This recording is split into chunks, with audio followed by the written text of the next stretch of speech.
Now on to this week's Flashpoints with CBS News national security analyst Juan Zarate, who takes us around the globe highlighting those important stories we might miss.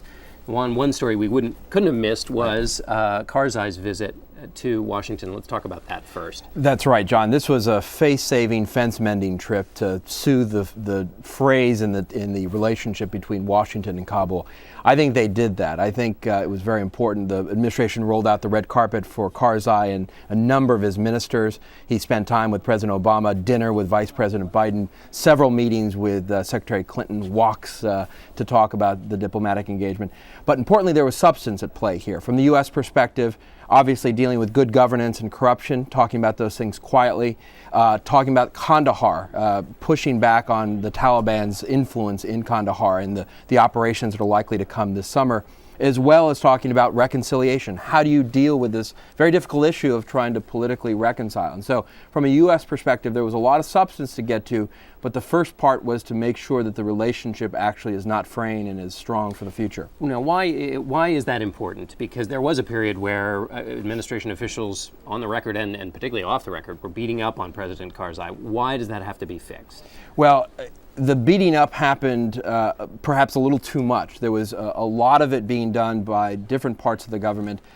It was being done publicly in ways that I think at the end of the day started to hurt Karzai's credibility, his own sense of what the friendship was about. We saw the effects of it. He even gave the hyperbolic statement of perhaps wanting to join the Taliban in response to this. A little bit ridiculous and a little bit of a fringe statement, but it did reflect, I think, some tension that was starting to emerge because of the deep and public criticism. Part of this is personal, too. There's been a lot of criticism of Karzai's brother, his role in Kandahar, whether or not he's a corrupt official, and that goes to the heart of some of the concerns that the Obama administration has had. Okay, so now from a very new ally and perhaps shaky ally to our oldest ally, let's talk about the new prime minister in Great Britain. Well, you have odd bedfellows in this coalition government, with the conservatives, which have traditionally been U.S. allies, very much westward focused in terms of their transatlantic relationship, matching up with the liberal Democrats, led by Nick Clegg, who during the campaign said openly that he did not think there was a special relationship with the U.S., which is a buzzword in diplomatic circles, is the bedrock of the relationship between the U.S. and the U.K. And so one question has been, what does the foreign policy amidst this coalition, this odd coalition, look like? I think for the most part, we're going to see stability in that foreign relationship, in part because you obviously have the prime minister who's from the Conservative Party, the defense minister, the foreign minister, the chancellor of the exchequer. All the key foreign policy makers are from the Conservative Party. And stability means what with respect to what hot-button issues? Iran, the war against global terror in Afghanistan. Where will it be sort of most important to have stability with Great Britain? I think the three hot-button issues are Afghanistan and the status with NATO and whether or not we're successful, we stay the course there. Iran. What happens ultimately with Iran? Can we get not only the UK but the rest of the international community on board with tough sanctions and perhaps even more if need be in the future? And then finally, the general status of relations in Europe with all of the crisis going on in Europe. Whether or not the UK will be a stalwart part of not just a European order, but also a relationship with the US that makes a difference to our interests. Okay, and this third topic, let's move to the shooting of this Thai general. This was a general known as Commander Red. He was a renegade general who was helping the protesters who've now been protesting for over a month in the heart of Bangkok. They've actually set up different encampments in parts of Bangkok, and this has been going on. It's something that's been festering. We've been watching it.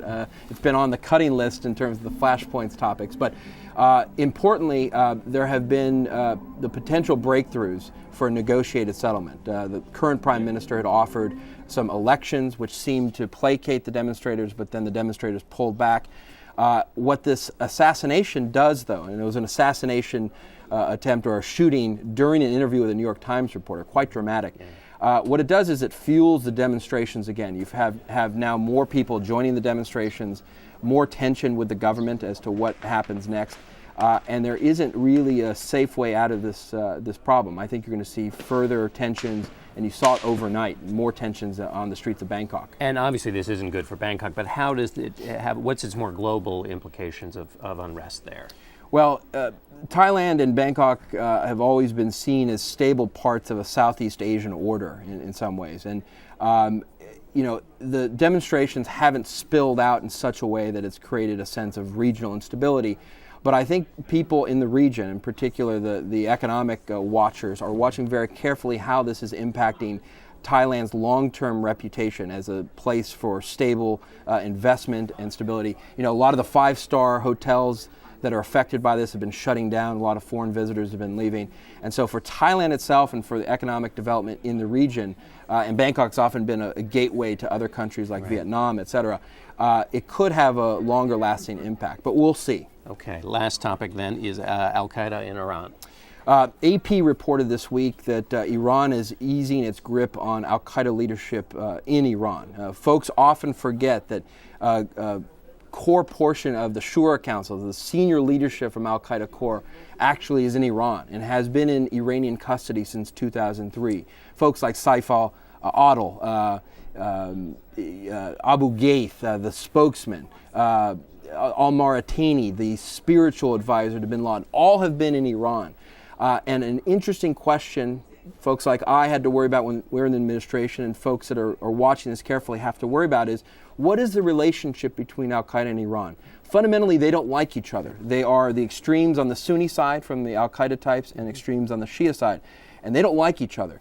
But there have been often questions as to whether or not they're making deals with each other in opposition to the great Satan, the far enemy, as they often call the United States. And how much is there then a connection between the far enemy, which is trying to impose tougher sanctions on Iran, and this loosening, even given the fact that they're historical enemies? But is there any relationship between increased U.S. sanctions and this loosening on Al-Qaeda? Well, there may be, because Iran is trying to read the tea leaves. They're trying to figure out, is there potential military action coming? What are the tools that Iran has to stave that off, or even to deter it?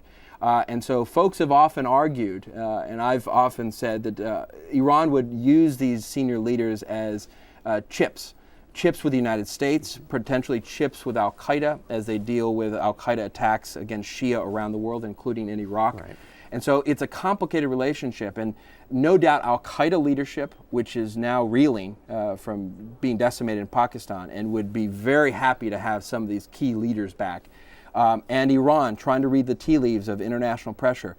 They are no doubt triangulating here. And so this report is an interesting one because it gets at that relationship, and it's one that's very murky and hard for the United States to read.